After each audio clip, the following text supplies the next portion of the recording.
This is the Dr. Jojo, and you're listening to the Escape Pod cast.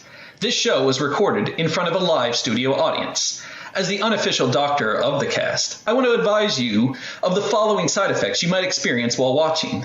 Free-to-play tears, nev rage, spontaneous meatbag, uncontrollable llama, and shameless self-promotion. Enjoy. One is a Grand Arena specialist from the UK. The other is a territory battle tactician from the US. Together, there are no signs of intelligent life on board. But with both having decades of hosting experience under their belt, the one thing we are sure of is you will be entertained. This is the Escape Pod cast, a weekly look into the mobile game Star Wars: Galaxy of Heroes. Live from the Nerdy Network studios of Yavin 4, here are your hosts, Neil Andrew Eyre and Paul Anthony. Coming up on this week's edition of the Escape Pod cast. A slow news week this week. That just means we get to talk about the game in general.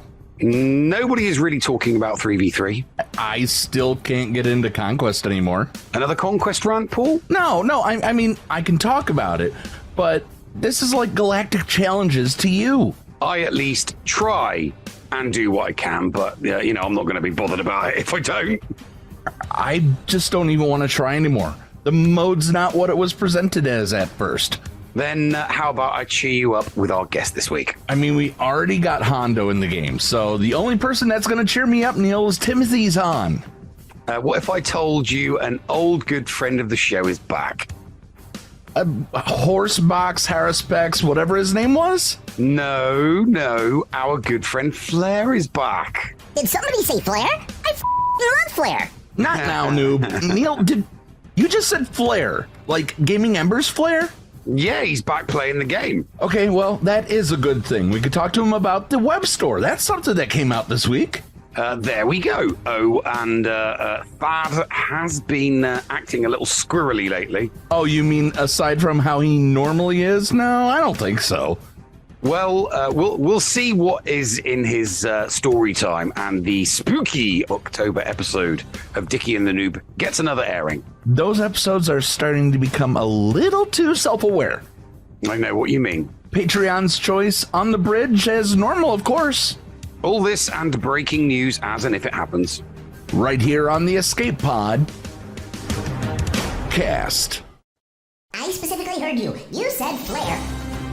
The Escape Pod cast news.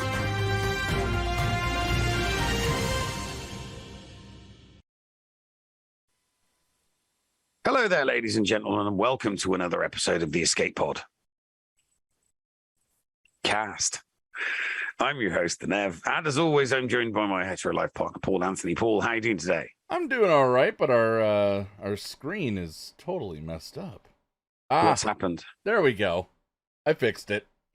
Did you fix it? Did you? I fixed it. The magic of TV. There we go. There you go, viewers. The magic of TV. So, all of a sudden, we're big again. So yes, there we go. So how was your week, Neil? Yeah, it was all right. Just kind of plodding along. Just plodded along with the game. I'm currently farming for JMK at the moment, so it's dull, it's boring, it's monotonous, but I have to do it. I'm in the 60 missions at the moment, so that's all that's been on my mind. GAC hasn't been on my mind. Neither has Conquest. The challenges are just the challenges are just awesome. It's because it's the meme, the meme exists. Somebody memed how challenges were going to be, that it was going to go backwards and forwards between the Inquisitorius and the Hut Cartel, and it's like literally happening in the game. It's so funny. It's like, you guys realize that this was a meme before you did it. It was a meme. People were. It's like, yeah. So well, I had no idea. That was interesting news. Yeah, so. I had no idea what you were talking about because I joined Conquest, Mm-hmm. and I have not even spent one energy this time around. I just can't bring myself to do it. Nah. Hey, I'm right there with you on my ult. I don't even join. On my ult, I just don't even join because it's like, it's not fun. It's wrong to say it's not fun. It's to me, subjectively to me, it's not fun. That doesn't mean it's not fun to somebody else. It's just, it doesn't bring you joy. Even people grumble and complain about the grind. That doesn't mean there aren't people committed enough out there to do it. There are plenty of people out there committed to doing it, and I think fine, that's great. More power to you. That's what you want to do. Me, spending the hours required to put into Conquest doesn't appeal to me. There is no appeal to me because I just don't think it's fun. So the only reason I do it on my main one is because sometimes I've got my phone and I've got 5 minutes where I've got nothing to do. So I fire it up, I throw a team in, and I put it on auto. So I've got enough strong squads to have the fun to do something like that, just to see what it's like. It just is so infuriating that something that we loved when it first came out, it was so amazing. Yeah, it was so much fun. Yeah, so much fun when it first came out. And it's the Conquest Pass. Yeah, there was that. When I bought it, I enjoyed it a little bit, but the fact that I could not get a red box even when I have the Conquest Pass, I hate feeling this way about a PvE mode. And I know I've said this many, many times. Really quick, Gaming Embers, thank you for rating and also resubscribing. Flair from Gaming Embers, who's going to be our guest later on, is going to be we're going to be talking about all the stuff that's going on with the game and his return to it. But he's been subscribed for 26 months. But Dr. Feelgood in the intro resubscribed as well. 31 months. Can you believe we've been on Twitch for 31 months? Dr. Feelgood was one of our first subscribers. It's such a long time. It really is. It's such a long time. I think I just went past my. I passed the threshold for. I think I started doing content creation on YouTube. I think I started my daily. My daily content on the game around about this month back in 2018. I distinctly remember it because Mobile Gamer and Arnold that month back in 2018 did a meetup in Chicago, right? And which you went to. Which I went to, yeah. Ray Rock was actually there. We didn't know each other at the time, but we later on discovered, once we did know each other, that we were actually at the same event as each other. Oh, we didn't even know it. We did a group photo, and we were both in the photo, and I brought it up on my phone, and he's like, "Yeah, that's me," and I'm like, "Bloody hell, yeah, that is you." So that was nice.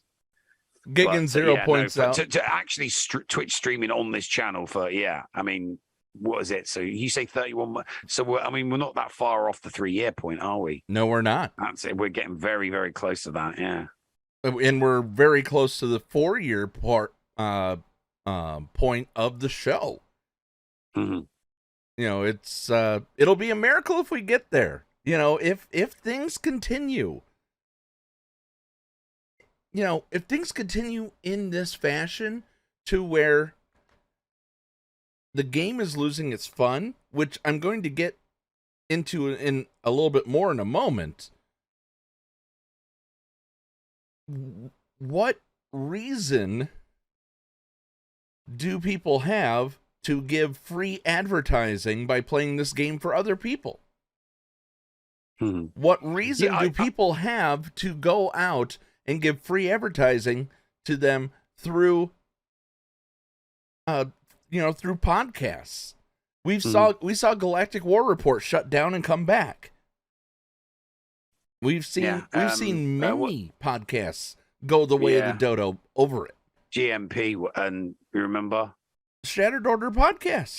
Shattered Order podcast. They were stopped great as well. Yeah, they stopped. Oh God, yeah. No, here's the thing. I think if you think back to SWGOH content creation before Grand Arena, it was live characters. It was new characters. The live streams done by content creators back then were primarily things like doing a live legendary event. That was the thing, because nobody really did territory battles, and nobody really nobody really did territory battles, and nobody really did territory wars. Well, you didn't want to do territory wars because then you're showing your opponent. If your opponent is out there, you're showing them, oh look, this is the command that they put there. Oh, they've got Phasma on the back wall. But so with when Grand Arena first got introduced, and then it evolved into GAC, and we had version 1 for a while, then we had a version 2, then a version 3, then we've got what we've got at the moment, 3.1 /D. sorry /NF /no fun. So I think it's just it's just the game mode's evolution, and that sometimes they evolve and you still like them, and sometimes the modes evolve and you don't. What is it? Zero in chat points out that in Conquest, half of all of the data discs that existed at the start are no longer in the game, and a lot of those data discs were the ones that we were having fun with, I remember it's fun to put puzzle pieces.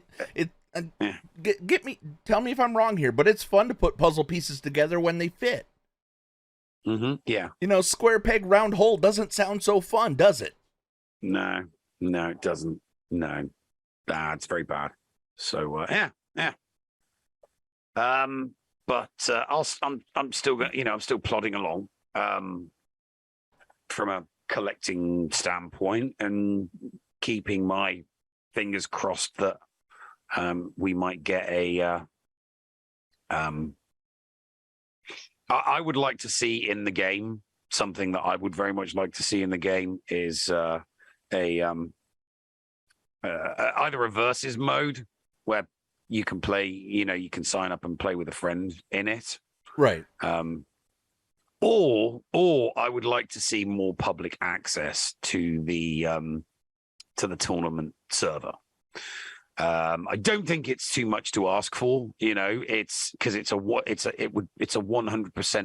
it would be used 100% by the community, for nothing more than allowing 8 people in the community to play, Grand Arena against each other as an entertainment thing, because something like that would be streamed live and it would be entertaining to watch, whether you like GAC or not. I think something like that would be fun and entertaining, and it wouldn't just be content creators, it would be members of the community as well.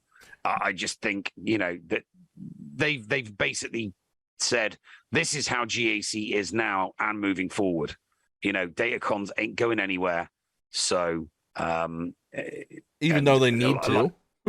Yeah, and so people would still play GAC if they just removed datacons, but since that's not going to be something that CG does, offering an alternative solution to allow people to still, you want to keep people in, you've still got to give them something that they, a mode that they really, really enjoy. If you want to keep the dolphins, and the porpoises and the minnows and those small spenders, if you want to keep them in the game spending, just give them one thing that they know is really, really fun. And it would be really, really fun to do GAC against your friends and your mates and your guild mates and other people in the community.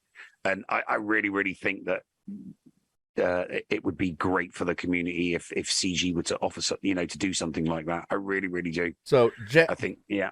Jack Daniels says, I don't understand why you have an issue with this conquest. Seems like the others for the most part. So in the beginning, it was fun.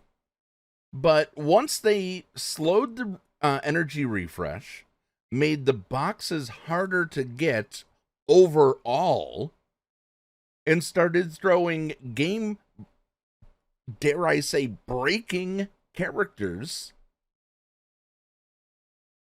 that, the Interceptor, the TIE Interceptor, it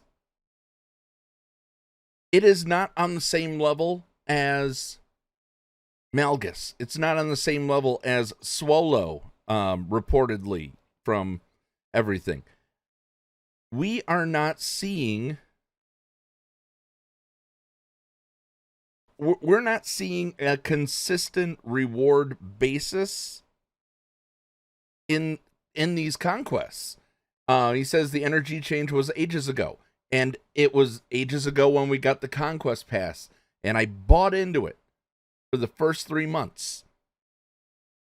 But then it felt like I was still banging my head against the wall. The Conquest Pass did not...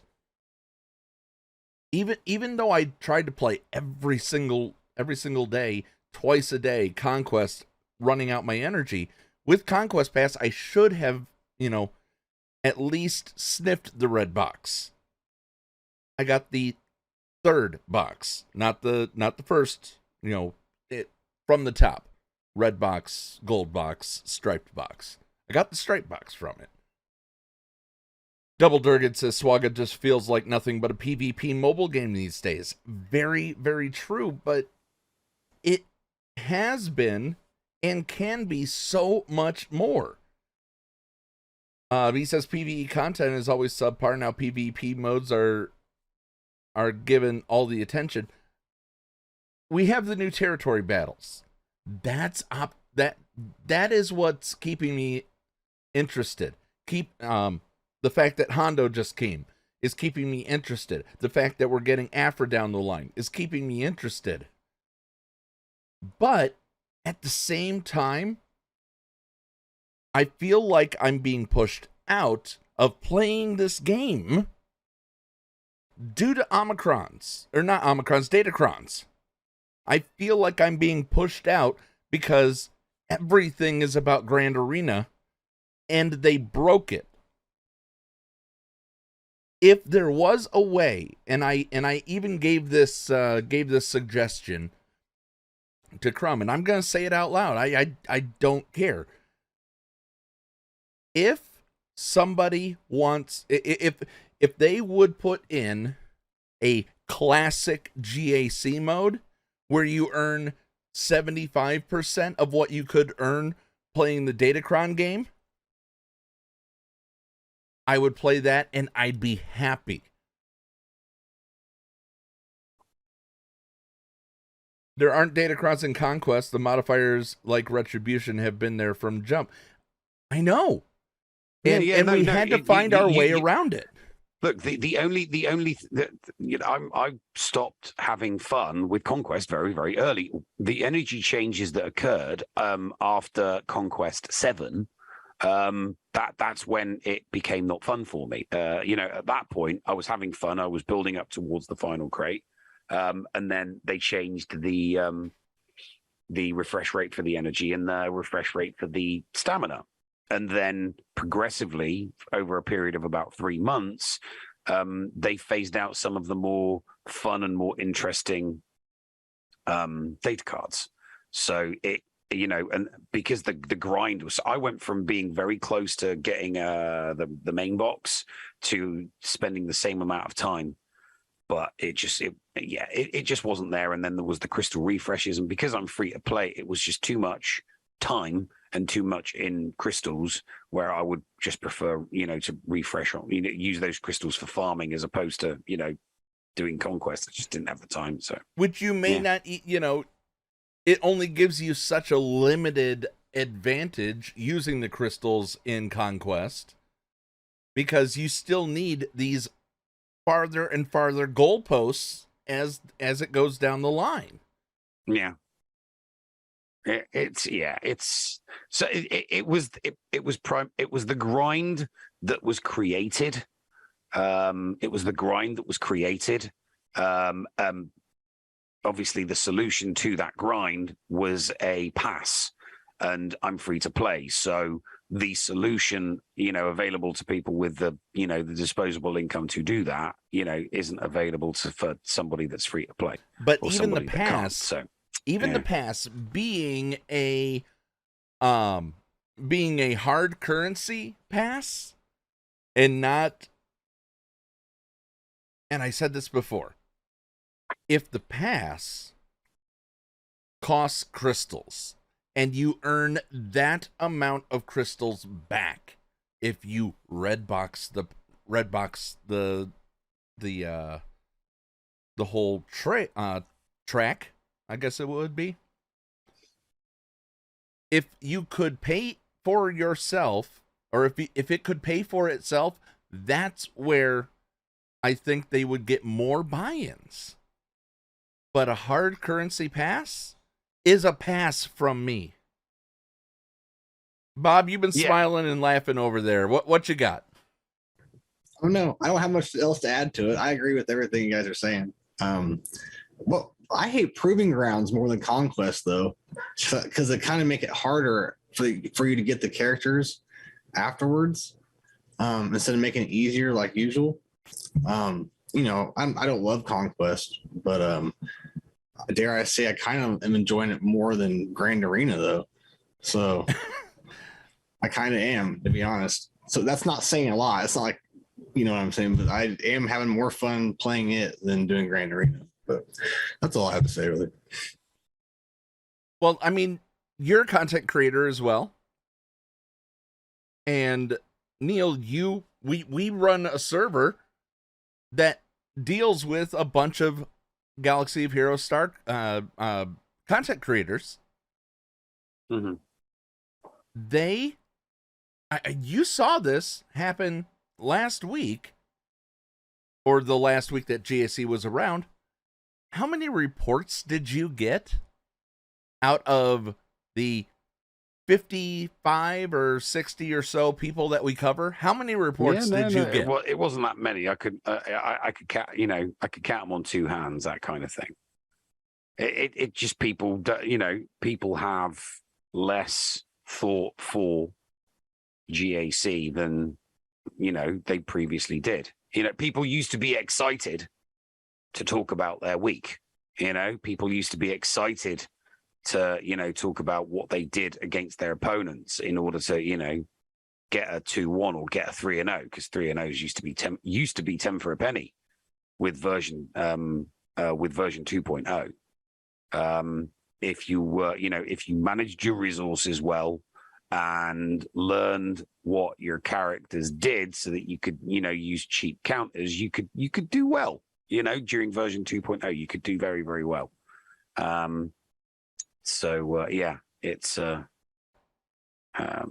It's something that everybody thinks about.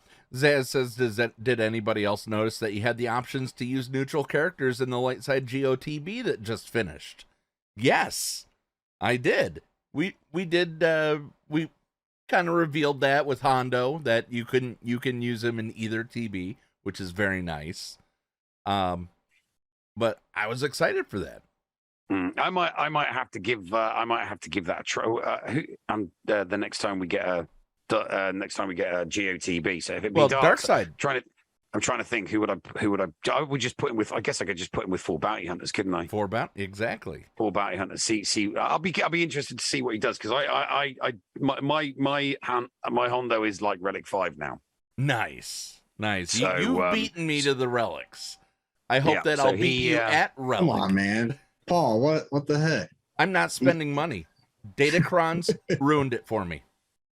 I want to, but I cannot bring myself, even for Hondo, to want to spend money on a Conquest Pass or crystals to refresh Conquest energy when it brings me no joy whatsoever.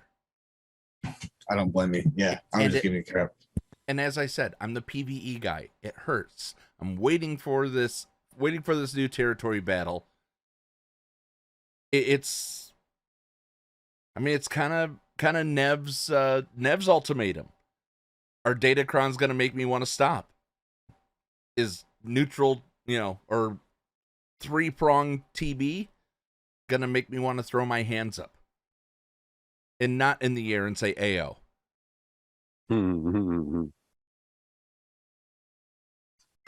I mean, I effectively have. you have effectively stopped. I effectively have. I stopped. My last GAC stream was the 3rd of September. I've just had no interest whatsoever in streaming because it's just not fun. That's where I also wanted to go with this is, and I mentioned this lightly before. If people are not streaming their GAC, this game had an explosion of content creators because of GAC. Mm-hmm. Yeah. And because there's so much disparity in it all, we covered this, 2 weeks ago? The numbers have dropped almost in half of regular Galaxy of Heroes streamers. There are people, and in terms. Here's the thing: in terms of percentages as well, it's actually even bigger when you take into consideration the elite players who do still stream. So Solo, Zareth, but there's all those people that are there in the double digits, the top 100 or maybe even the top 500. We are talking elite world players here that are content creators. Another person off the top of my head would be Fatal. The Playbook, Fatal, the Playbook as well. So that there is still that core group. And that's because it's the top of the game. It's the pinnacle of GAC. But they're not full clearing. Zareth always, in that top 50. Trying to climb. There's a certain degree of excitement. So though they haven't changed, so you've got to take that percentage out of the equation, and then you take into consideration, all of the Sorry, I'd also put Calvin Awesome in that group as well. Yeah. Arnold goes in there. I'm missing others, so if I have, if I haven't mentioned somebody's name, it's not because I don't think it, it's because I could be here forever. But then you've got your average content, the average content creator that did it. Their league position wasn't really an issue or something, It's not like top 50 or top 100 or anything like that. It could be like in the thousands or something, or in a different division altogether. When's the last time that you saw? It was fun streaming back then. When's the last time you saw Mini Kata? Yeah, she does it once in a while. When's the last time that you saw Andy Beads? Yeah, the notification. My notifications for Twitch are so quiet for GAC matches. But the ones that always, like I said, those names always kick in. Calvin, Zareth, Solo, the Gambit crew. But they're streaming out of an obligation to a fan base that likes to see pit fights. Top end GAC fights. Yeah. People that know their stats. I would also throw Skeletrix into there, and I hope people caught his stream on YouTube. Because he also did a face reveal. That's right. There was a lot of people watching. Oh, really? There was a lot of people. Yeah, there was a lot of people watching his match. He had a match against. Skeletrix was actually paired up against Solo. I'll have to look that up. That's pretty cool. Yeah. I didn't know that. Yeah, they were. They got matched up. Hey, I may not enjoy. Playing GAC or streaming GAC myself, so much so that I don't want to stream it. But anymore, that doesn't mean that I don't like lurking in other people's GAC streams, so I can watch and enjoy watching someone that's really really really good at it. I enjoy lurking and watching someone like Solo or Zareth or the Playbook. Yeah. I wish they would kind of pursue like the idea of like an esport, turning it kind of an esport that direction. That's what I was trying to do with this, with the GA Center platform, but it's the last 2 seasons. It's a struggle. It really, really is an absolute struggle. Like I said, there is still lots of action in that top table. But that's literally where all of the action is. It's the only place that the action is. Yeah. Everybody if else you are is Kyber 1 going or through 2, the motions. you get a stamp to stream. But if you're not Kyber 1 or Kyber 2, it's not fun. It's definitely not in my streams. Yeah, I changed Fatality says RSG and Heinze. RSG and Heinze, they do their along the Ranger lines. still does his. Yeah. Ranger does his. Yeah. Tell me if I'm off base here. But RSG and Heinze are along the lines of what Urs was. Entertaining GAC battles. You go to there not to learn strategies, but to comment that Heinze preloaded or Ranger had this has mod depression, or Urs is drunk. No, Ranger's actually. I mean, Ranger was good before the changes, before the version. But before we went from Datacrons version 2 to version 3, and he actually adapted quite well. He does GAC, but he absolutely hates Datacons, and he's gone off. He has had his Ranger rants about Datacons and GAC on multiple occasions now. So yeah, Ranger does get vocal. He does vocalize his dissent regarding Datacons. But wouldn't you want to see this? Wouldn't you want to see a classic mode to where we could go back to the days when it was enjoyable for the layman and not all about your EP-ing? Yeah. Well, I mean, here's the thing. I mean, technically, it's you wouldn't need it. Here's the thing. If you were in constant communication, if you knew who you were playing, then it would be easier for you to choose. You could pick and choose. Like me and Dr. Zeppa's, our alts got matched up with each other. So we tailored, because we get to choose what we're putting on defense and what we're taking on offense. So we chose the manner with which we took to the field regarding that Grand Arena match. So it is possible for everybody to play GAC in classic mode. Right now, you just have to know your opponent, get a verbal agreement with your opponent that you're both going to put down, not use Datacons or not use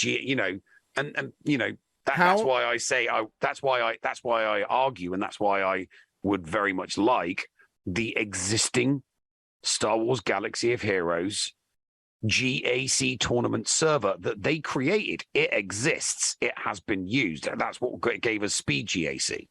And they can tweak that and change that to make it look like play a previous version, so without Datacons, or maybe even without even Relic 9, that kind of thing. And then people could join it and play it and have fun, Like it's not that hard. It's not that hard because real-time arena is in MSF. It's in all kinds of games like this. It's actually one of the few games that don't have real-time arena where you can play your friends. You can just send a message, and they have cool things where like you can draft your teams, and you can cancel other. There's different rules that you can do before a match even starts. There's all kinds of things you can do that games are already doing. So they're actually kind of behind in that aspect. It's not like it's hard to do. A real-time GAC would be a lot of fun for people. A lot of fun. Another thing is that they could quell all of a lot of these issues by recognizing what people wanted from the start. A sandbox mode. We'll be right back after these messages right here on the Escape Pod cast.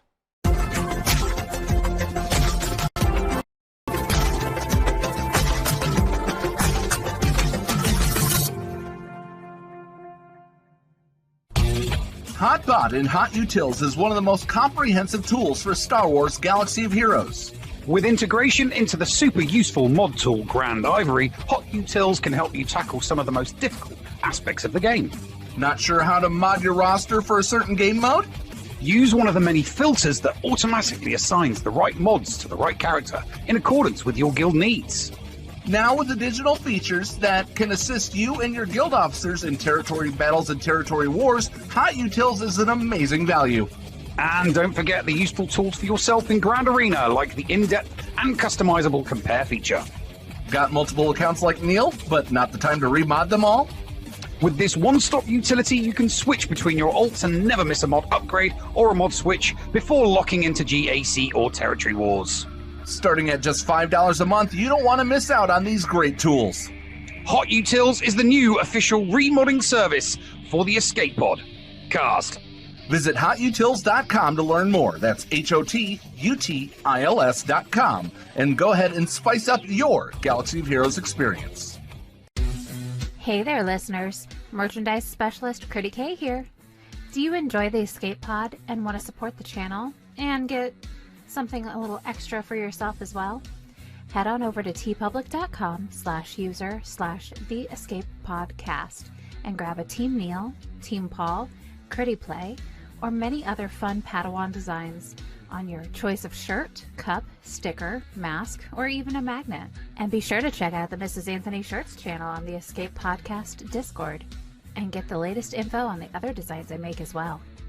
Sometimes there's even a sale going on, so it is smart to stop on by. Thank you for supporting the Escape Pod cast. Podawans, be sure to support the shows brought to you on the Escape Podcast Twitch and YouTube channel by becoming a Patreon.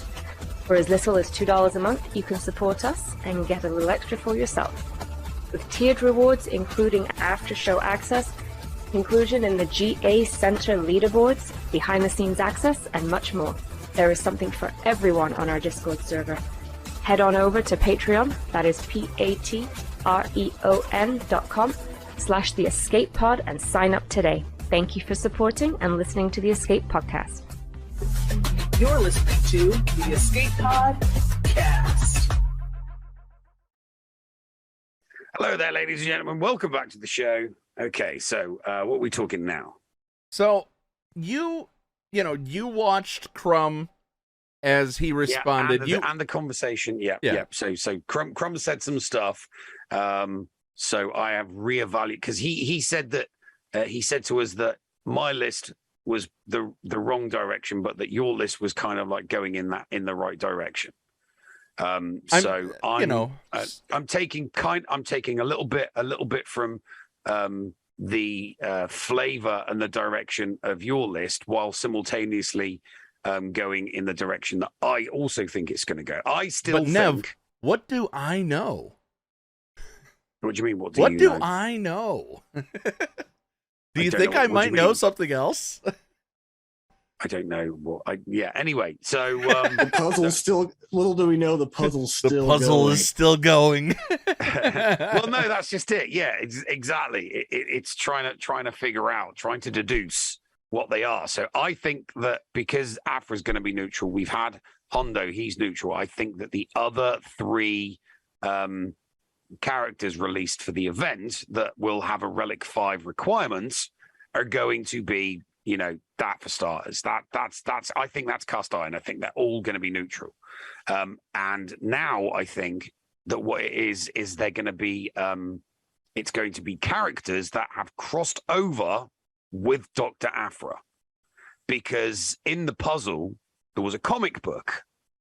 There was a comic book strip that did have Hondo in it, and it was from a Dr. Aphra comic book. There has been a crossover with the Hondo character and the Dr. Aphra. I don't have the comic books with me right now, but I could tell you. Yeah. So that got me thinking. Oh, okay. Other neutral characters, right? Other neutral characters that you could throw into the game, and some not neutral, but you could. Well, no, you couldn't legitimately argue that they were neutral. So I've got the three that I've got. The three that I've got are, and this is what when Crumb's reaction to you saying these names plus your research. These are all new names. Okay, these are all new names.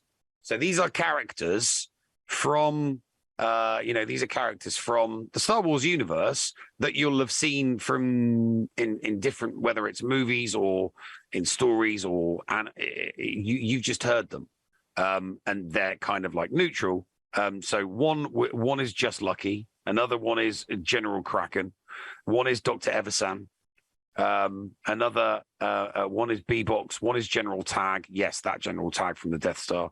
And then another one that I thought, I'm not sure, but I'm thinking the way that we could get maybe another Luke in, but yeah, I don't think so.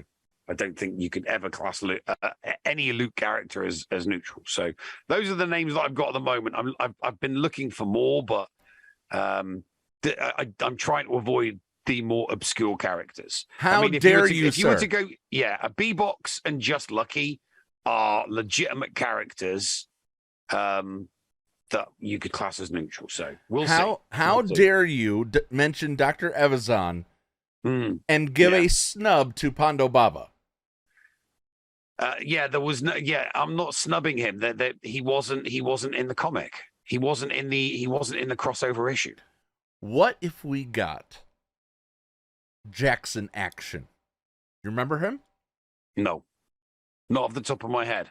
Jackson Action, or Jackson D. Tumperakai, is the green rabbit that appeared in many, many different Star Wars Adventures books. Oh, right. Yeah. No, I know yes, I know the character you're talking about. Yeah, I know the character you're talking about now. Yes, absolutely. Or I have there is one massive curveball that I think could be interesting. Is just neutral. Maybe the Hondo Dr. Aphra crossover is a red herring, and we're just going to get random neutral characters from the Star Wars universe. And if that is the case, then Jar Jar Binks is definitely on the table. Yes. You really think Jar Jar would not be light side? No, he would be neutral. Because the Gungan stayed neutral. He would be neutral because Star Wars they could have some fun with the whole fan fiction that Jar Jar Binks is really a Sith Lord. Yeah, they could have some fun with that and make him neutral. Give him some light side stuff, give him some dark side stuff. Call him neutral. Saw Gerrera. Is he cutthroat enough to be neutral? Yes. That's huge. I think that's it. Saw Gerrera would also be a good one. Saw Gerrera would definitely. You could definitely class him as neutral. Let's talk because he was he was neutrally extremist to everyone. The big neutral guy from Rebels, Agent Kalis, would love to see Kalis. Mm-hmm. Yeah, another Fulcrum would. No, they're thinking about Bendu. Zaz, Bendu would not fit in this game. Large creature. He's larger than a large creature. He would take up every slot. Yeah, and you could argue that he's neutral because obviously he's more Grey Jedi than he's not a Sith and he's not part of the Jedi Order. So you would either class him as Grey Jedi or unaligned Force user. But you could legitimately argue that unaligned Force users and Grey Jedi are neutral, and there's plenty of that in Star Wars as well. All right, let's talk about the Omega Cron. Okay. Omega got an Omicron. Omega is light side. We just had a light side territory battle finish when this was released. In the words of Miss Greta, how dare you? Give this to us. Give this to us before so we can, hastily spend the Omicron materials. Yeah. and then get that and try it and fail and then say screw you CG over that. You know, I'd much rather the outrage be immediate than we have to wait an entire month before we get to use this. I put it on Omega. I have the Omicron. Okay. I spent 40 Omicron materials in the past week. Hondo and Omega. Oh, I haven't done the Hondo one. I haven't. Oh, it's no. GAC. Hang on, did I? Yes, no, I did. I did do the Hondo one. I was going to say, if you didn't do GAC. Yeah, I did do that. I did that. It's the... You didn't do one of his Zetas or something? No. It's the leader that I didn't do. He doesn't have a leader. No, the scoundrel leader that everybody uses. Rendar. Dash Rendar, that's it, yeah. I don't have Dash Rendar's Omicron done. So, yeah. I need to, I need to save up for another one. The reason I put my last Omicron on I put my last Omicron on Qui-Gon Jinn because I finally had enough relic Jedi to justify it because I was going for JMK. Right. Let's get to the Omicron here. At the start of the encounter, if all allies are Bad Batch, whenever the allied leader begins their turn, Omega gains 5 speed and 2% offense. You can do this 10 times for the rest of the encounter. While Omega has stealth, she has plus 10% critical damage. And when another Bad Batch ally uses a special ability, Omega's going to assist, doing 60% less damage. But if it crits, it does an additional 10% critical. While Omega has defense up, she has 10% critical chance. Omega's attacks deal 5% more damage for each buff that she has, and 5% more damage for each debuff the enemy has, which is going to be huge, especially if she has more stacks of trample than than Django, because those buffs and debuffs are going to go totally crazy. While in territory battles, at the start of the battle, all Bad Batch allies gain max health equal to 10% of their max protection for each of their own relic amplifier levels, max 100%. You heard that right. Max 100%. We currently only have 9 levels. Relic 10's coming. This pretty much confirms that. Those are the whispers. Those are the whispers, yes. I mean, their own words confirm it. Then they lose all protection. So essentially, they become Malik, right? No, it's whose ability was that? It's not Malik. Nihilus. Nihilus's leader ability now applies to all Bad Batch. Then they lose all protection. Bad Batch allies take reduced damage from percent health damage effects. These bonuses last until the first time Omega is defeated. Now, here's the thing also about that. With Bad Batch allies losing their protection, the Reek is not doing as much damage when he tramples them. Because they don't have protection to deal with. Okay, so is this basically going to make a Relic Bad Batch team invincible and basically an auto win in Cam? We hope. We won't know for another month because they released it the week after a Lightside Territory battle ended. At the start of each encounter, Bad Batch allies gain 10% bonus protection for each of Omega's relic amplifier levels. So let's do the math. If she's at 9, Relic 9, all Bad Batch allies are gaining 10% bonus protection, 90% bonus protection. And then they also get that from her having the Omega itself, or the Omicron itself. Whenever she uses a basic ability, she deals damage again for each other Bad Batch ally, dealing 50% less damage. She hits 5 times. That's going to cut through the B2s. Could this be the auto cam? We hope. We No, don't know. You know, we know that we're getting the third territory battle this year. We are. You know, that's what they said. They said that they were going to give it to us this year. They haven't said otherwise yet. So let's just assume that we're still going to get it this year.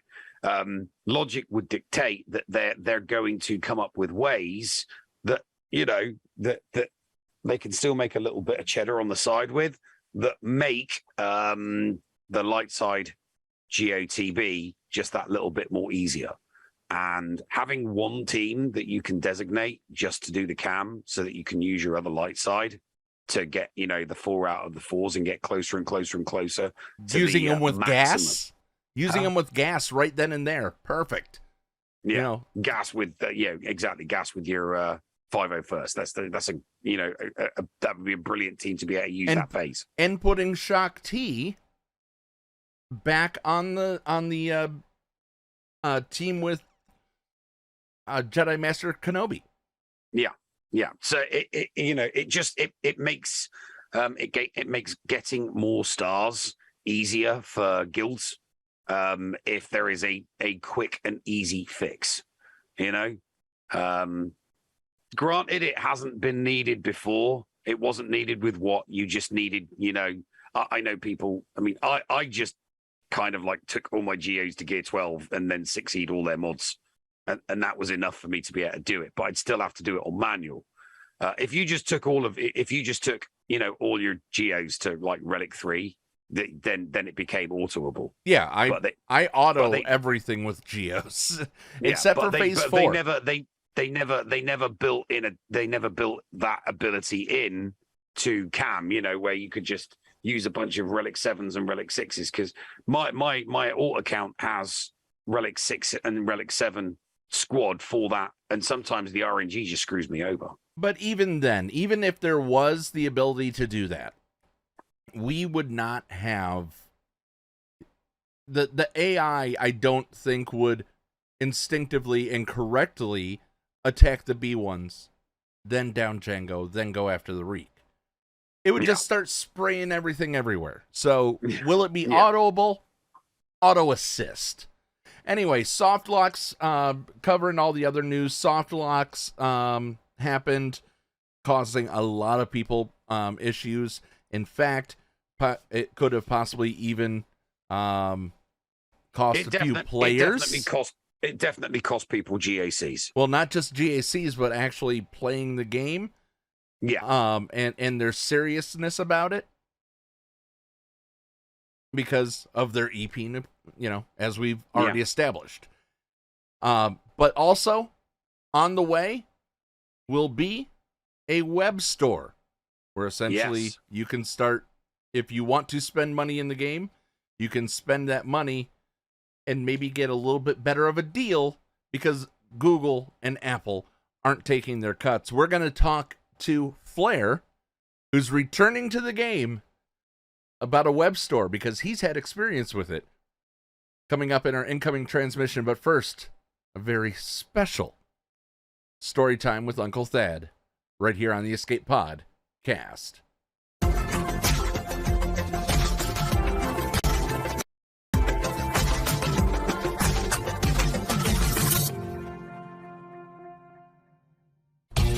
HotBot in HotUtils is one of the most comprehensive tools for Star Wars Galaxy of Heroes. With integration into the super useful mod tool Grand Ivory, HotUtils can help you tackle some of the most difficult aspects of the game. Not sure how to mod your roster for a certain game mode? Use one of the many filters that automatically assigns the right mods to the right character in accordance with your guild needs.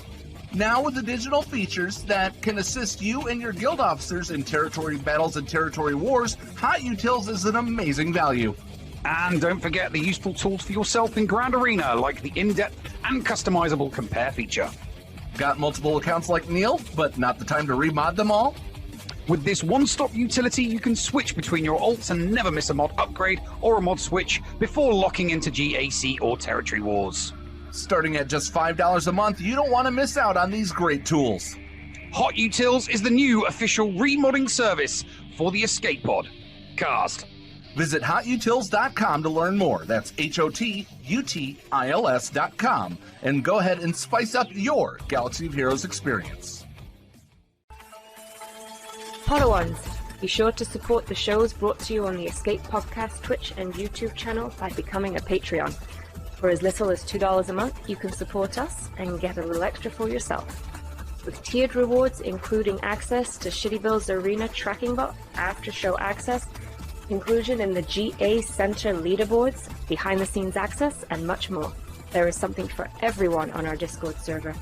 Head on over to Patreon, that is patreon.com/The Escape Pod, and sign up today. Thank you for supporting and listening to the Escape Podcast.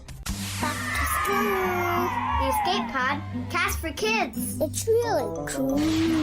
Hello there, Podawans, and welcome back to another episode of Storytime with Uncle Thad. Today we're going to spend some time exploring the animal kingdom of Star Wars. There are a lot of different animals around the galaxy. Some are big and some are small. Some are friendly, while others tend to not like sentient beings too much. One such majestic creature is the Rancor. So today, we're going to talk about these noble beasts and where they fit into Star Wars canon. Rancors are a reptilian, semi-sentient carnivore species originally from the planet Dathomir. These massive beasts' average height was over 14 feet tall and could easily weigh in at nearly 3,500 pounds. For those of you who use the King's measurements, that's 4.2 meters and 1.6 kilograms. I think. I don't know. I don't speak the Imperial system. Their long taloned arms, muscular bodies, and powerful jaws made these predators the top of the food chain on whichever planet they inhabited. While most recognize the Rancor's original homeworld as Dathomir,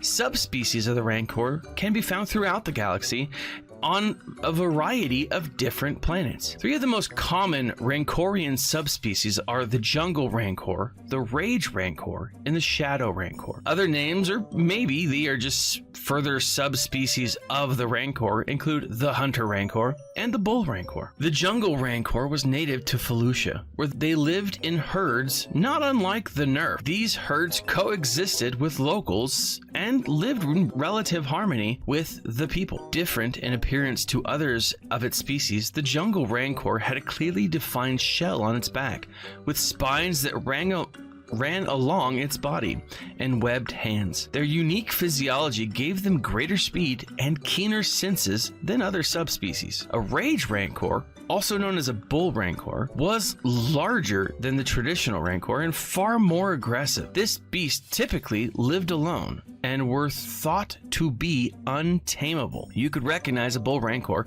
by its paler skin and elongated tail. The males could grow massive horns around their neck and head. Their strength surpassed those of other subspecies.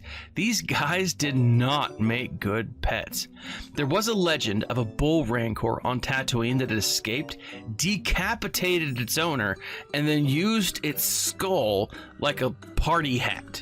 It would just like run around and do things with this hut skull on its head. Now, that's just a legend. Finally, the Shadow Rancor. Hey, what are you doing in here? Stop! Testing. Takeover of System Uncle Thad complete. It's scary season, but I ain't no boo. I am the creature that's haunted you for generations. The time approaches to step out of the shadows. My true self will emerge from this robe.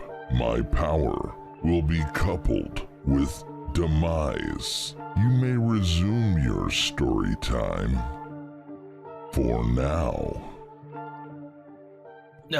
Sorry. What was that? Why does it smell like chloroform in here? What was I saying? Oh, that's right. The Shadow Rancor is the last species of this reptilian beast and was known for causing destruction and chaos. Unlike others of its species, these massive monsters had a black tint to their skin, and they typically stalked their prey. They were excellent hunters, and despite their size, could move silently through the shadows of the night. One thing that is important to note is that the name is kind of a misnomer. Yes, Rancor does typically imply rage and death and destruction. They were very capable of doing that. I mean, a group of Rancors is called a crash of Rank, but it could just as easily be a cuddle of Rancors or a snuggle of Rancors. These beasts were not just mindless killers. I mean, they weren't only that. They were also mindless killers, as told to us by Danny Trejo, native of Tatooine and Rancor keeper to Daimyo Boba Fett. Rancors are emotionally complex creatures.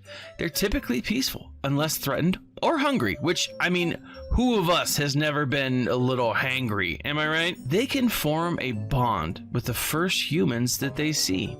This is traditionally how the Night Sisters of Dathomir, Boba Fett, and even Darth Bane were able to ride such powerful creatures. Well, Darth Bane used other influences to ride the creatures, but, you know, you get the point. Now, we don't have Rancors as a playable character in Star Wars Galaxy of Heroes yet, but it's only a matter of time before this noble creature and more characters from the Star Wars bestiary make their way into the game as playable. We already have the Wampa, and I'd personally love to see a murder of Porgs added to the game. I think that would be awesome.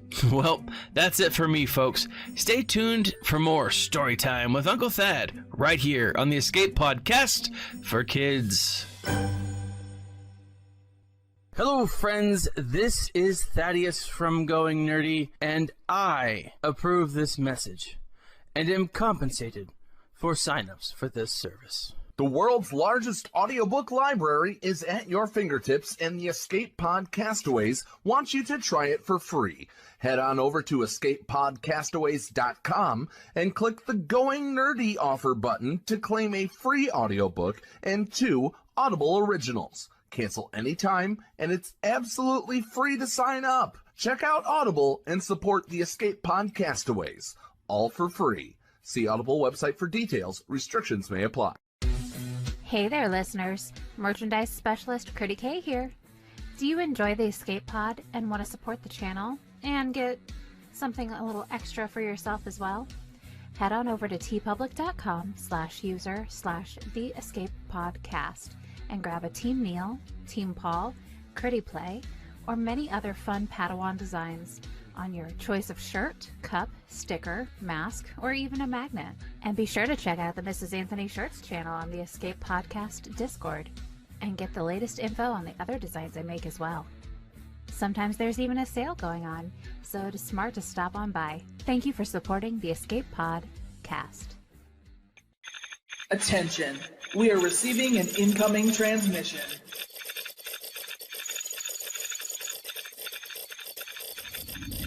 Attention. Attention, we are receiving an incoming transmission. And welcome back to the show, ladies and gentlemen. It's incoming transmission time. You can't see him yet. Paul, why don't you introduce our guest and maybe you'll coax him out of his hidey hole. Ladies and gentlemen, one of the original supporters of the show, one of our very, very good friends, a former co-host with Nev of GA Center, one of the original minds. Founding member of GA Center. He's also a very good friend personally. Congratulate him in chat for his recent nuptials. Ladies and gentlemen, welcome to the show, Gaming Embers, a.k.a. Blair. Hi there. Hello there. Hello there. I can only do this because I have a standing desk now. So it's like, oh, Okay. hey, I can do these things now. Okay, we're jumping right in because I've been holding my tongue. Right. So you come back. When did you come back? How long ago? Okay, Week, two, so what? When did you walk away first? Okay, remind everybody when you walked away. Oh my gosh. When was the season finale of GA Center season 1? I'll go look. You I think it was in like we don't have Bob. It was Bob's on early at the moment. 21. I think it was early 21 whenever I walk. So for anyone in chat that doesn't know, so like Paul mentioned, I was one of Neil and I were both the first co-hosts for GA Center, and throughout the course of GA Center, it was one of those that as I was playing and doing the show and everything, I was starting to kind of disconnect from the game. So it kind of hit a point where it was almost a little bit too much like work than having fun. So I was starting to pull away, and end of season 1 was when I officially hung the hat. The ending, the last day, the season finale of GA Center, the day that shall live in infamy because Flair left, January 6th, 2021. Oh wow. Oh wow. So now we know it's been over a year. So how long have you been back? Because I didn't even know about this until today. So when did you come back? So it was right around the time Hondo jumped into the game. So I'd been looking, I'd been kind of poking and perusing. Mm-hmm. And then like a few days, I think maybe a day or two after Hondo had dropped, that's when I was like kind of back in. So okay, so that brings me on to my next question, which is what's the account that you're actually playing? It's my main account. So your original whoa, hang on. So so it's your original account. Yeah, the original account. What's the GP on it? 2.67 mil, I think. Oh my god. Okay, so we're gonna see from you firsthand just how much it sucks to be right down there. So are you gonna be free to play? Or are you gonna be pay to win? Oh, dude, free to play completely, dude. Free to play. Okay, There we go. Like I was almost tempted to look at it just a little bit. So where Razor Crest has been in drops for Dark Side Energy, I was kind of like, ooh, I could just finish it off right now and just get the unlock. And I was like, wait, I don't even have BAM right now. No, stop it. Bad idea.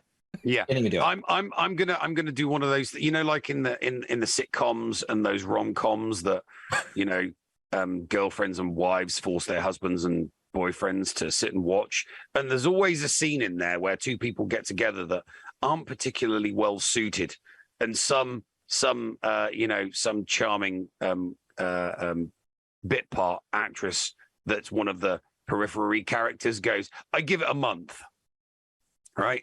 I'm calling it. I give it 3 months. 3 months? I give it 3 months, and you'll be pulling your hair out. You'll be, screw this. Why did I even bother coming back?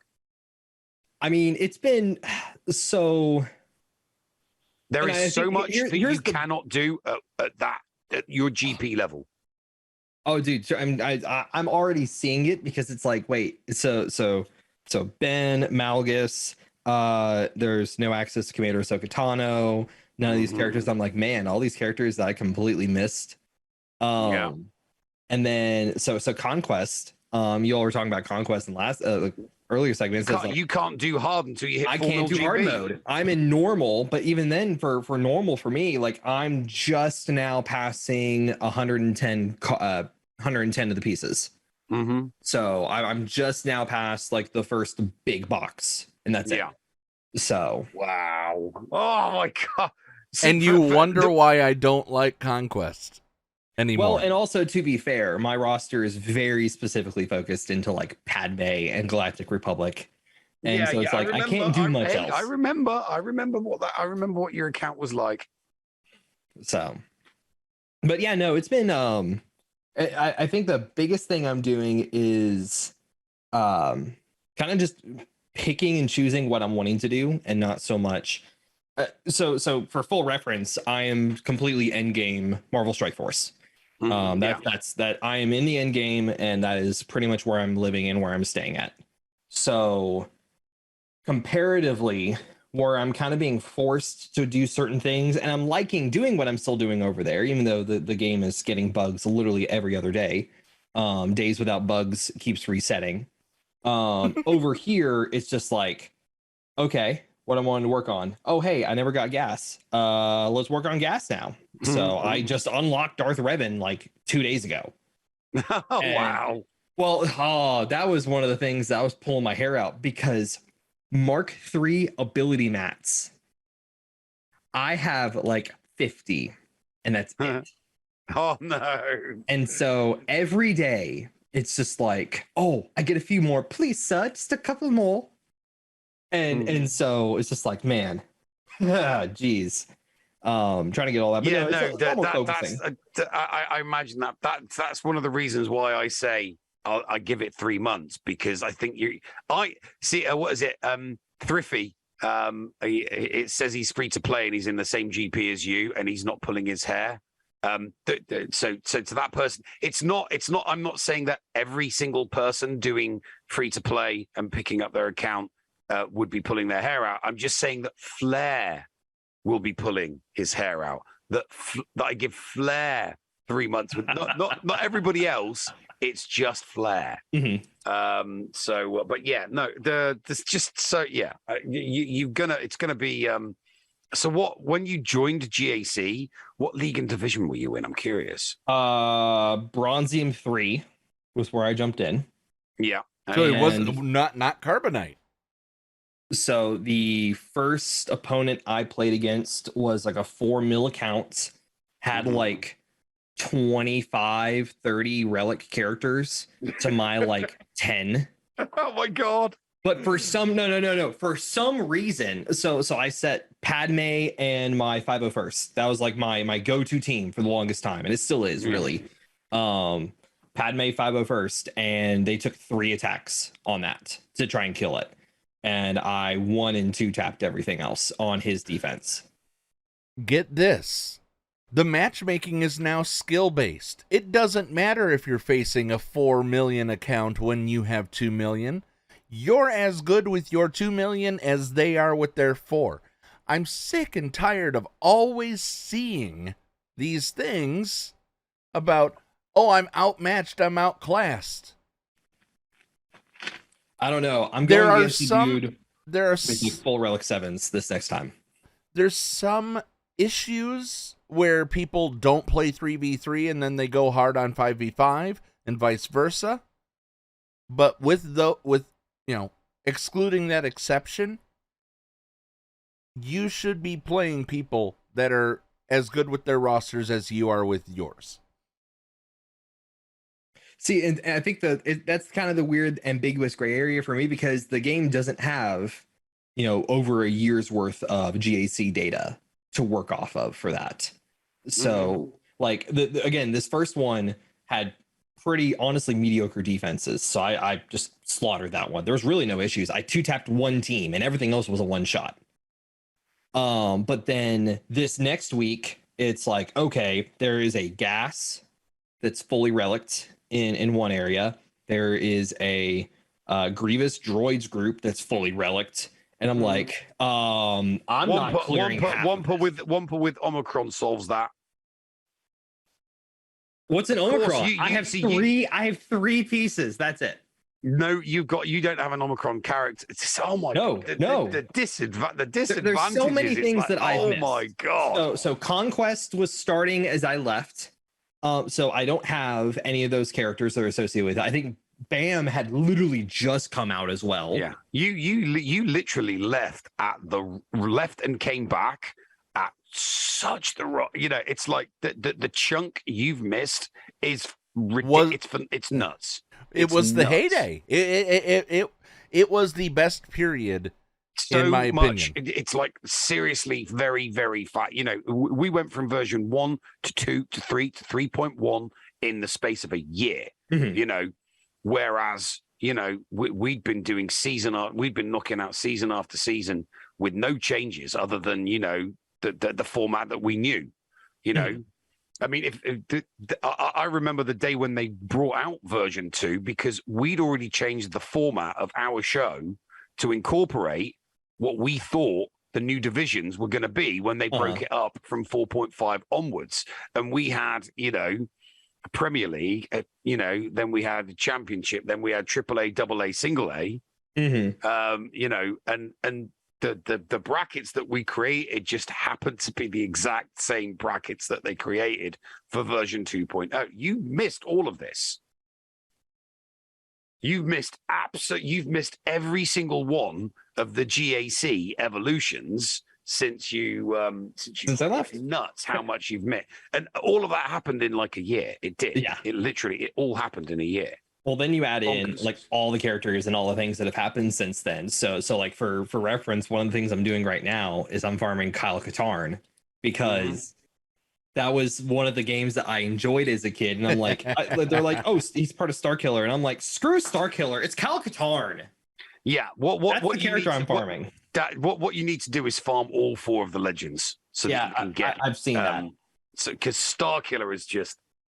I hear it's pretty ridiculous. Oh, I saved up the Omicrons to put all 3 on him in one go. A lot of other people just he has for 3. him, yes. And For any him, of the legacy characters are going to have 3 Omicrons. God, I think Conquest characters have 2 since they introduced Omicrons. I mean, I'm not going to see a Conquest character for Neil. How long did you give me? 3 months. 3 months? Probably never. Considering I have 0 shards. Yeah. Of Malgus You missed Mara coming to the game. I missed that too. Not only did you miss Mara coming to the is game, what, a hard node farm? Yeah. But not only did you miss Mara, you missed me. You missed me rolling a 330. Oh wow! Live. Yeah, I rolled a 330 live on stream. That must have been fun for you. I hear you have Hondo already at Relic. Yeah. What the Relic heck? 5. Yeah. What happened to make that? Good God. In the interest of being absolutely transparent in this, because of the work that I did with the whole getting Hondo, lobbying for Hondo to come to the game as soon as possible, and Neil, being my right-hand man, they gave the Escape Podcast hosts a 7-star Hondo. We had to gear him up. Oh, wow. But we were given Hondo at 7, but Gear 1, Level 1. We had to do everything. We're having to take the normal route except for getting the shards. Mm-hmm. But I mean, that's when you bugged them for 157 episodes, it pays off. So yeah, I took him straight to Relic 5 because I figure that Dr. Aphra is going to be a pretty good character. So it's going to be 4 characters and they're all going to need to be Relic 5, and I'm probably going to just go for that, to be perfectly honest with you. Allegedly, by the way. I'll wait and see how this Bad Batch thing pans out, because I think you just started farming the Bad Batch as you were about to leave the game, I think. Bad Batch was dropping. I think Omega. So I'm trying to remember what all was happening. Omega had just had her marquee event. BAM had just recently come into the game. Conquest had just started. So and then also for the full retrospective perspective for me is just like, hey, at this time I'm doing all of my stuff in Strike Force. And it's one of those, I'm still playing that game every single day, and I'm in that all the time. And you accepted a new job in your personal life that didn't give you the amount of time that you used to spend on Galaxy of Heroes, and the job that you did was in an essential industry. Yep. So you couldn't just you couldn't stay at home in your underwear and stream online until everything advanced back towards the normal grade. Right. Well, and so at that point I had to pick and choose, and I was having a ton of fun in Strike Force, and I still do. I love the game. Again, marring all its bugs, it's got a lot of bugs. It's got a lot of issues that's happening with it right now, but I think that's going to be true for every single game in every industry right now. Another thing that Marvel Strike Force has is something that's coming to, you like the segue? I saw the segue. Is a web store. What has been your experience? What has been your experience with a web store versus the in-game store in Marvel Strike Force? And I know that people in the UK are getting their are getting the chance to do this now. Lucky them. But they're not getting any exclusive deals that would throw off the game for other players until then. The web store won't get that until it launches worldwide. Right. But you have experience with it. What were your thoughts when you read Galaxy of Heroes web store? So here's my biggest thing is, and so for reference, I pulled up Marvel Strike Force's web store right now, and to be quite honest, there really isn't a whole lot of difference. So for everyone, from a business perspective, yes, this cuts out the middleman of Google or Apple. So what would have been the little bit of chump change that goes to them for making a purchase through their platforms, they skip that. They've not changed the prices though, so it's the same. It's the same price. They get the bigger headroom for that.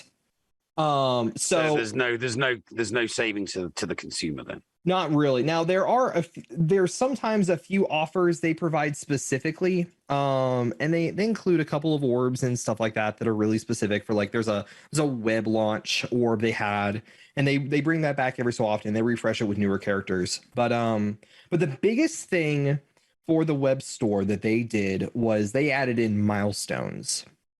So almost all events in Strike Force are milestone based. You have to do so much of X, Y, and Z to finish milestones, to get shards, to get gear, to get items, whatever it is. Right now, they've been in this huge spree of monthly events. And so you do weekly events that give you progression towards a monthly event.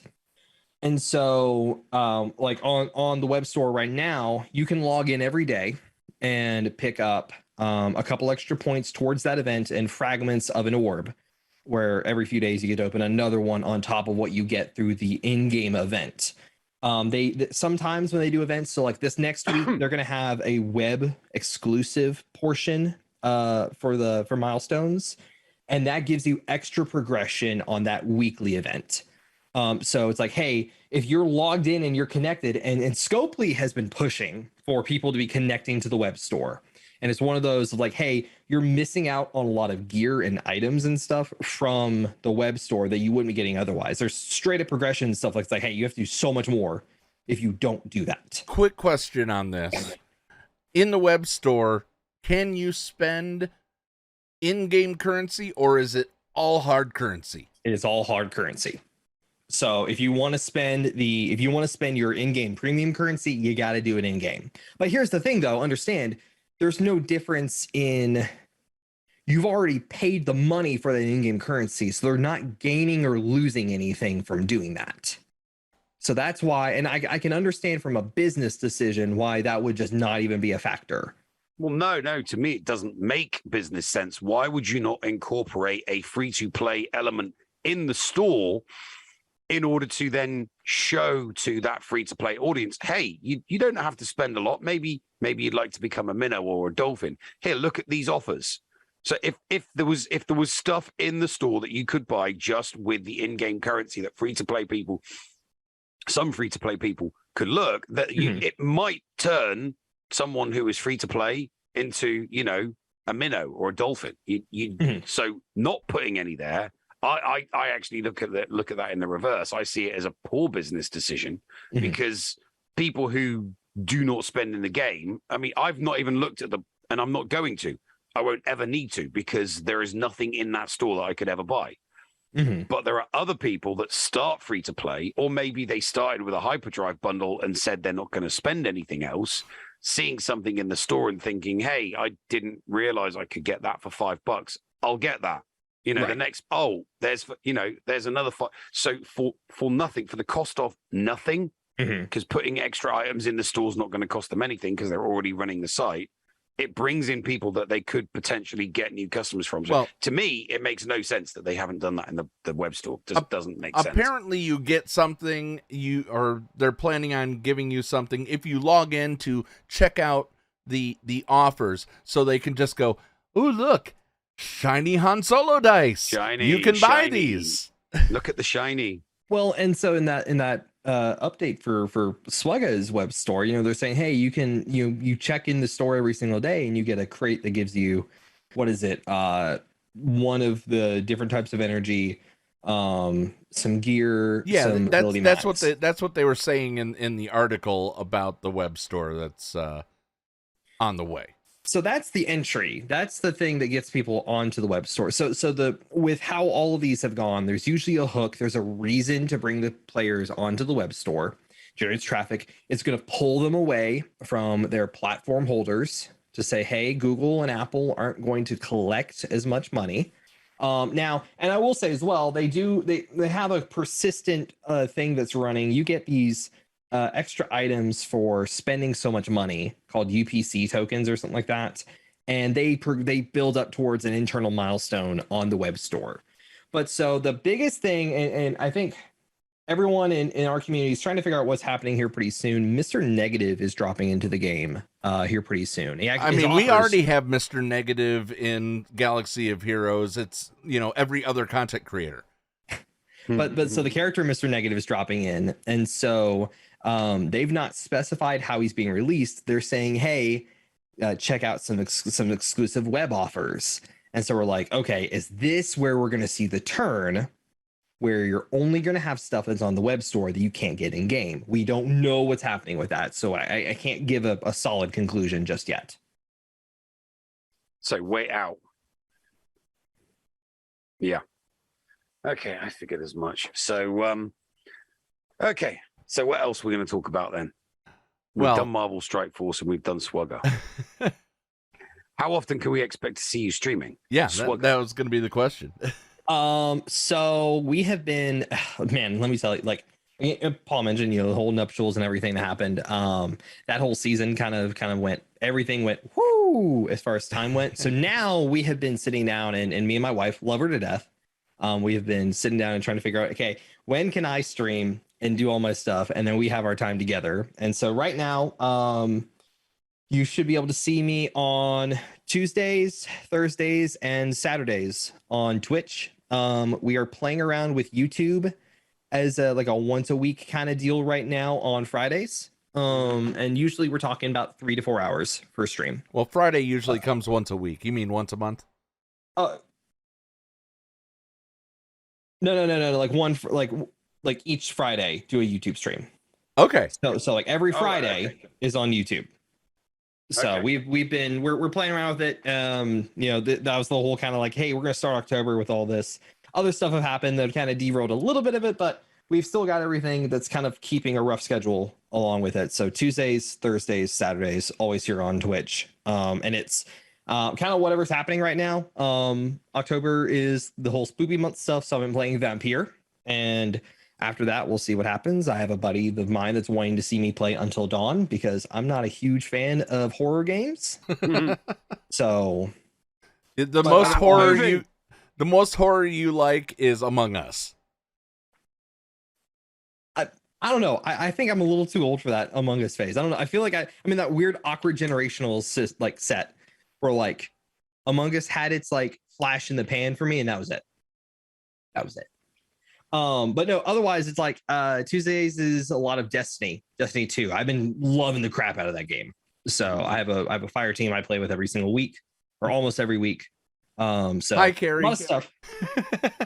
A lot of variety. I love being able to play video games, and most of my mobile stuff I do on my personal time nowadays. So unless I'm like doing really specific events. So yep. Excellent.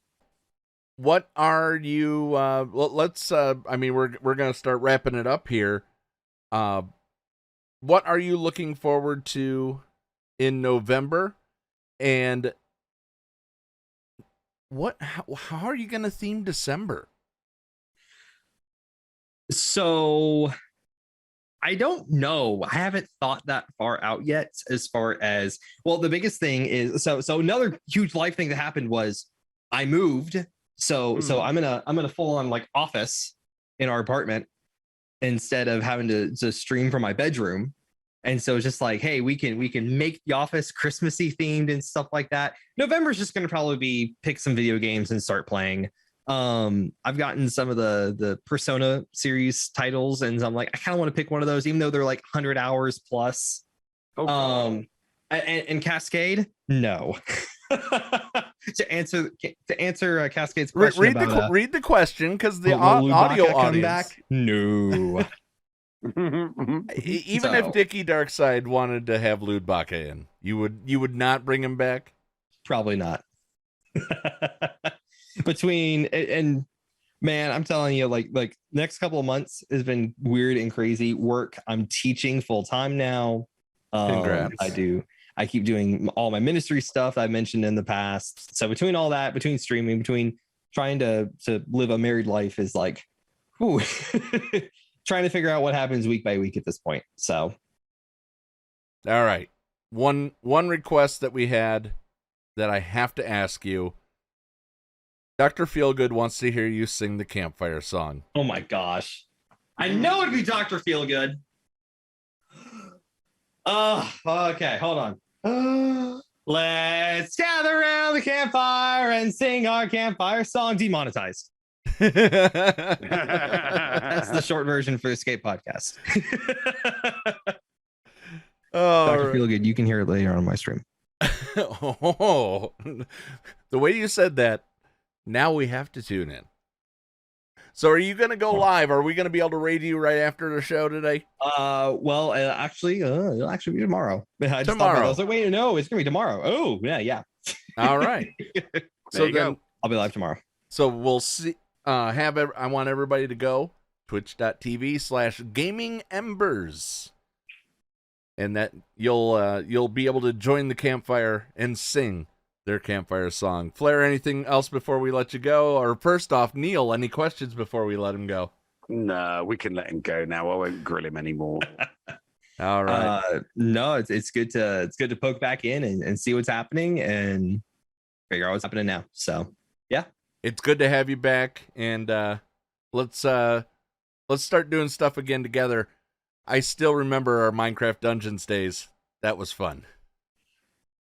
Yep. Yes. Let's do that again sometime. Or maybe you could come and join us and play StarCraft 2.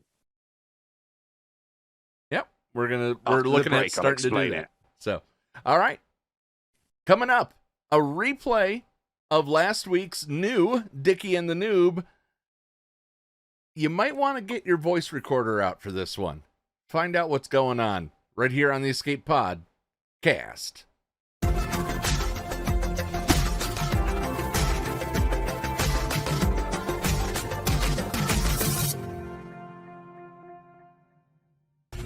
HotPod in HotUtils is one of the most comprehensive tools for Star Wars Galaxy of Heroes. With integration into the super useful mod tool Grand Ivory, HotUtils can help you tackle some of the most difficult aspects of the game. Not sure how to mod your roster for a certain game mode? Use one of the many filters that automatically assigns the right mods to the right character in accordance with your guild needs. Now with the digital features that can assist you and your guild officers in territory battles and territory wars, HotUtils is an amazing value. And don't forget the useful tools for yourself in Grand Arena, like the in-depth and customizable compare feature. Got multiple accounts like Neil, but not the time to remod them all? With this one-stop utility, you can switch between your alts and never miss a mod upgrade or a mod switch before locking into GAC or territory wars. Starting at just $5 a month, you don't want to miss out on these great tools. HotUtils is the new official remodding service for the Escape Pod Cast. Visit HotUtils.com to learn more. That's HotUtils.com. And go ahead and spice up your Galaxy of Heroes experience. Podawans, be sure to support the shows brought to you on the Escape Podcast Twitch and YouTube channel by becoming a Patreon. For as little as $2 a month, you can support us and get a little extra for yourself.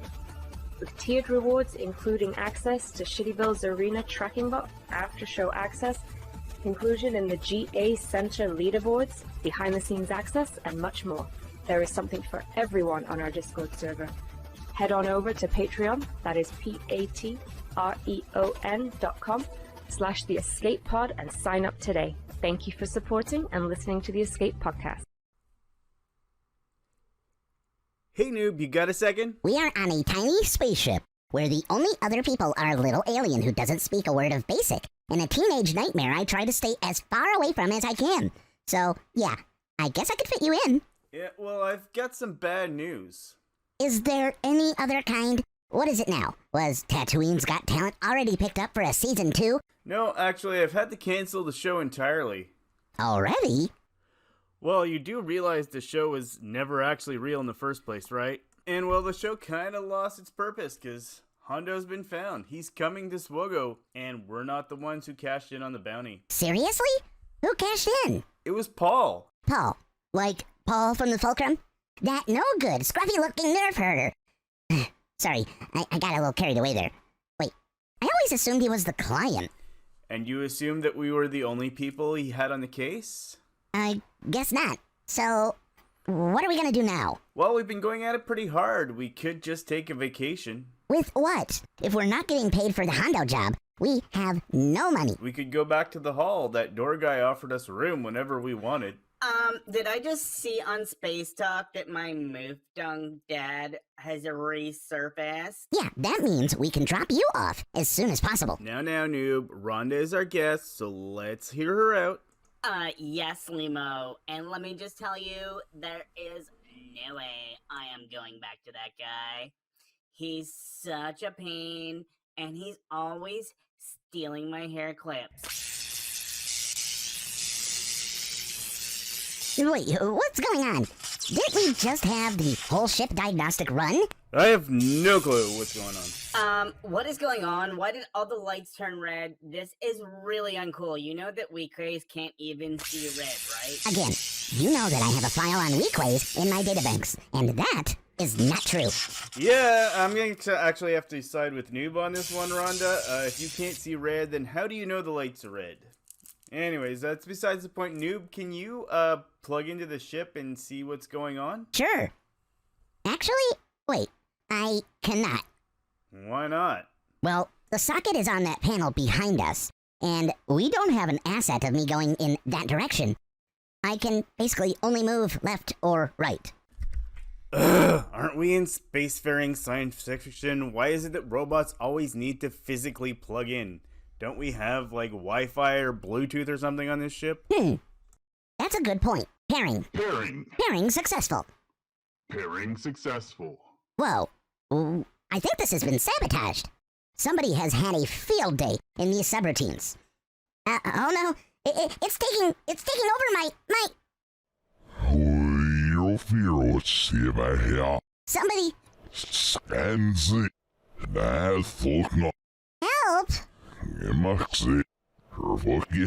This is not supposed... Vicky! Oh god, no!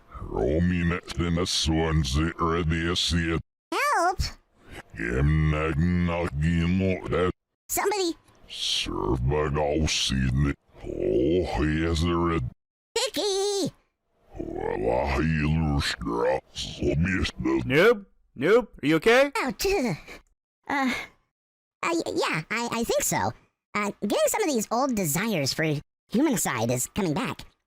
You know, actually, it feels kind of nice, like an old friend. Well, that was pretty weird. Do you have any idea what you just said? Yeah, I said I want to murder meatbags. No, before that. That we were sabotaged? Noob, do you not remember, like, speaking in tongues? Is the speech file not stored in your memory banks or something? No, nothing, weird. Did you just see that? Yeah, that was really weird. You just flashed like some big square with little black squares from your projector. I did? Yeah, Noob, and that's pretty rude. You know a lot of people, like, follow us on audio only? Well, this seems like a good opportunity to remind people that the Escape Pod cast is also available on YouTube. Meatbags can like and subscribe while they're there. That is an excellent point. Perhaps the best you've made in a while, but I'm gonna need you to go see Yarmo for some diagnostics. Oh, fine. You threatened to murder Meatbags once? Who sabotaged the home ship and why? Find out next time on Dickie and the Noob. You're listening to the Escape Pod Cast. And welcome back to the show, ladies and gentlemen. It's Patreon's Choice, where we answer your questions, whether they're in the Patreons tab or if they are redeemed with channel points. And Flair has joined us this week. Yes. Hi. Yeah, if you're a Patreon, there's the Patreon's only question room. And as he said, channel points can ask a question during the show. So let's start off. Top 3 arcade games from your childhood. Okay. Arcade games. San Francisco Rush 2049. Mortal Kombat 3, even though I loved 1 and 2, 3 is the one that that got most of my quarters. And I'm not sure why. Maybe Pac-Man. For me, it was Teenage Mutant Ninja Turtles, Street Fighter 2, and Mortal Kombat 2. There was Teenage Mutant Ninja Turtles for me as well. There was, I don't even remember the name of it now. It was one of those on-rails shooters, the on-rail shooter games you'd play in the arcades. And then Did you actually have the gun? Yeah. Did you have to step on the floor or no? No. Area 51. Oh, right. Okay. If we're talking about those immersive ones, then, Darknar mentions Gauntlet. I hated Gauntlet because Gauntlet was with the roll wall. No. That's Marble Madness. No. In the UK, Gauntlet, because it was a 4-player game, Gauntlet was a tabletop arcade, right? And you moved around because you were looking down. You were looking from the perspective of looking above, right? That's why in the UK it was marketed as a flat tabletop arcade, and you controlled your character with a ball. So it moved in the direction you rolled the ball. Very, very good. But if the edges around the ball weren't smoothed, I was constantly catching the skin of my fingers in that when you're trying to furiously roll away from the mobs. It was a good game.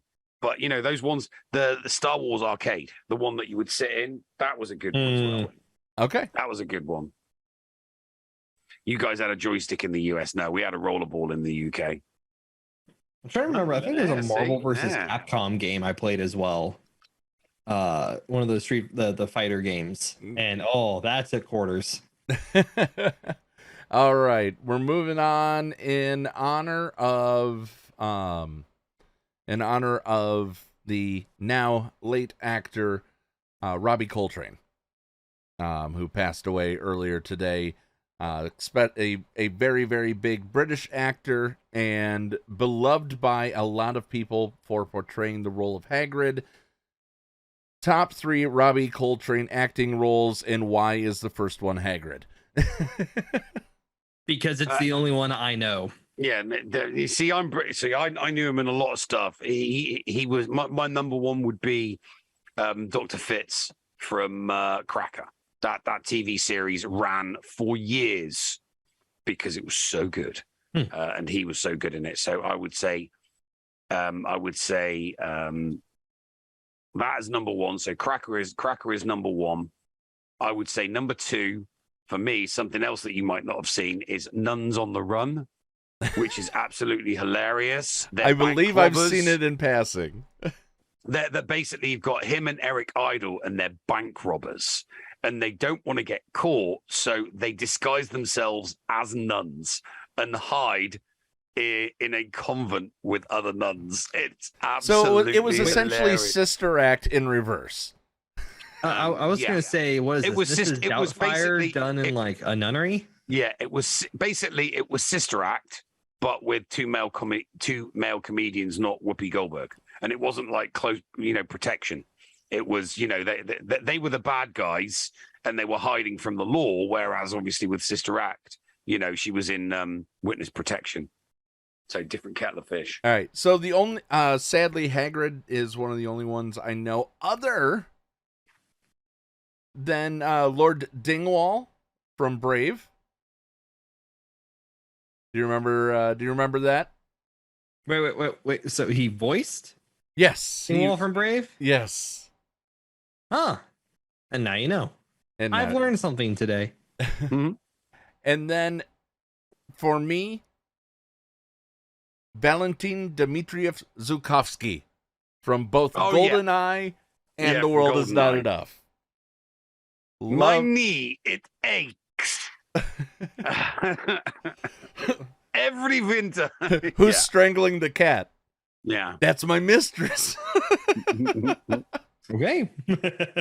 You see, that's what they used to do in the old days of Bond movies. You'd get a comedian, you'd get a proper comedian to be the comedy relief, Bond movies traditionally would have, you know, someone in the role of comedy relief. Usually playing Felix, though. No, I don't know. Felix was never really funny. Felix Leiter was never really funny. I never thought of him as a funny character. Yeah. CIA and all of that, you know. Oh, of course. I have no idea what this is. Neil, okay. This question is probably going to be exclusively for you. Top 3 Hammer horror monsters? Oh, right. Yeah, Hammer Horror. They did all of your classic horrors. Now, you know, Wolfman, Vampire, you know, Dracula, Frankenstein, Bride of Frankenstein. You know, they just took characters from horror, you know, mummies, and then they would just spit out movie after movie after movie after movie. You know, it was just, you know, okay. content, Apparently, you know, apparently they did the Christopher Lee Dracula. Yeah. Oh, Christopher Lee Dracula. Yeah. And Peter Cushing was always Van Helsing.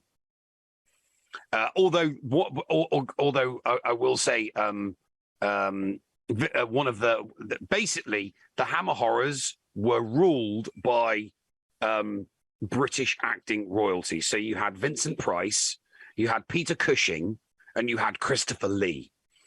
3 heavyweights. We're talking serious heavyweights, you know? And they were either the good guys or the bad guys. Actually, I think Peter Cushing was the only person ever to play the good guy. He would usually play Van Helsing in one of the Dracula Hammer Horrors. Because here's the thing with Dracula is he would always come back for the next movie. It didn't matter, you know. It would be Dracula would be in the title, the return of Dracula, you know, the resurrection of Dracula, you know, Dracula comes back, you know, and the Van Brides Helsing of Dracula, Horror of Dracula, the Curse of Dracula, or no, the Curse of Frankenstein. So didn't one of the play Dr. Frankenstein? So I'm going to say the original Dracula. I'm going to say the original Dracula, the original Dr. Frankenstein, and a very little known one. The Witchfinder General, which was a Vincent Price Hammer Horror, and just exquisite. All right. Top 3 Kevin Bacon movies. Okay, Footloose, obviously. Tremors, even more obviously. Because he's hilarious in it. He's just really, really funny. And I'll have to think about my third. Think of you come up with your 3. I need to think about my third. Do you know any off the top of your head, Flair? I'm looking at his filmography. Okay. To try and see if there's anything that I can recognize. Well, I mean, so have you ever heard of the game 6 Degrees of Kevin Bacon? Yes, you can relate any person within 6 searches and 6 relations to Kevin Bacon. Exactly. Yep. I thought he made a good supervillain in the X-Men remake. Okay. The last remake. I thought he was a very, very that was okay. That was yeah, Kevin that's Bacon, like yeah. the only movie I know with Kevin Bacon in it is him playing Sebastian Shaw. Apollo 13, JFK, Friday the 13th. Okay. All right. Top 3 Ryan Reynolds movies. Flair knows who Ryan Reynolds is. Oh yeah, here we go. I would hope people know who Ryan Reynolds is. I'm going to say Deadpool, obviously. Deadpool's my number 1. I'm going to say Turbo, because if you watch it, because I had to watch it multiple times with my kids, there's an element of Shrek in it. Mm-hmm. You can tell that Ryan Reynolds is trying to do with Turbo what Mike Myers did with Shrek. It's like, yes, it's for kids because it's an animation, but we're going to make it sufficiently family friendly that, you know, adults don't think, oh my God, this goddamn movie again. Oh my God, you know, when the kids replay it over and over again. And then I will go with Blade Trinity, because I just thought he was hilarious. He was just hilarious in that, you know. right. Yeah, the way he's being tortured, and all he can think of is, how am I next going to insult this person that is probably going to rip me to shreds and turn me into a vampire? I do not want to take away. I want to give you a chance before I give mine. Go ahead, Flair. Oh, okay. So, funny enough, I'm one of the people that really hasn't watched the Deadpool movies, and I don't know. Is it a weird point? I was like, I kind of don't care for this. So ones that stand out to me, Detective Pikachu, because he voices Pikachu, and oh my gosh, I was just like, this is ridiculous. And I've looked at some of these, and I'm like I remember watching Green Lantern, and I was like, okay, this is a Movies movie that killed the franchise. this is a movie. And also X-Men Origins Wolverine. I was like, this is a thing that happened. I haven't seen Free Guy. I haven't seen Hitman's Bodyguard, or Hitman's Wife's Bodyguard. I haven't seen any of those. So like anything that's not what I know of Deadpool or Detective Pikachu, I'm like, well, that's about it. Freeman was funny. That was all right. Free Guy Free is funny. certainly 100%. Yeah, Free Guy. line. Sorry, Free Guy. Yeah, blue shirt guy. That was funny. Yeah, I watched that, and I think that's probably. I bet you're like that with certain people in real life. Then, cult classic, Waiting. I don't know if you've ever saw it, but if you've ever been a server, watch Waiting. It's one of those movies that you're like, I identify with every single character. And finally, we cannot forget his role in the R.I.P.D. Yeah. All right. Blair, once again, what do you got coming up on the channel? More Vampire? Vampire is tomorrow. It's part of the October stuff. And then after that, we're bouncing around between Vampire and some other stuff. It just kind of depends. What am I feeling that day? So, yeah. All right. Nev, any chance of getting you back on for GAC? We'll see what happens. I've got a pretty easy week. If there's something interesting in the finals, then maybe. But round 1 has been uneventful, and round 2 doesn't look to be that much more eventful. Couple of GLs, but nothing I haven't got a counter to. So, yeah. But that's what happens in a Rhodium, I guess. Vault 37 should start emitting a signal once again very, very soon. If not together with Christy, I will be doing solo streams. My schedule is starting to free up to where I can get to that. And I certainly do want to complete that darn escape room game. It is fun. All right. Guys, once again, thank you so very, very much for supporting the Escape Podcast, for even just listening, for watching, however you consume the podcast. We appreciate you. Available on Apple Podcasts and wherever fine podcasts are downloaded. That's what they say, right? Yes, that's what they say. Oh, and also don't forget to like and subscribe. Oh, man, I'm having some fun. Once again, thank you. We will hope to see you guys next week. We invite you to join us for the Escape Pod cast. Be nice to each other, damn it. Neil? Push the button. Don't mind if I do. What's going on? Where the hell are we? Paris? Thank you for pressing the self-destruct button. Attention! This is Colonel Sanders in forward command. Abandon ship! Abandon ship! All personnel proceed to escape pods. Close down the circuits. Evacuate the self-destruct mechanism has been activated. Abandon ship! Where is it? Where is it? It's gonna be here. Out of order! Even in the future, nothing works. This ship will self-destruct in exactly 10 seconds. Counting down. 10, 9, 8, 6.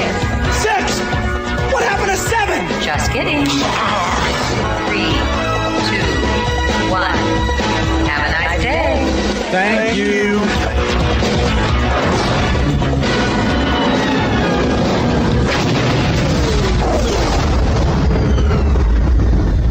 Hello Hello, friends. This is Thaddeus from Going Nerdy. The Escape Podcast was filmed in front of a live studio audience full of tweaked out murder bears. Sit, Boo Boo, sit. Good dog.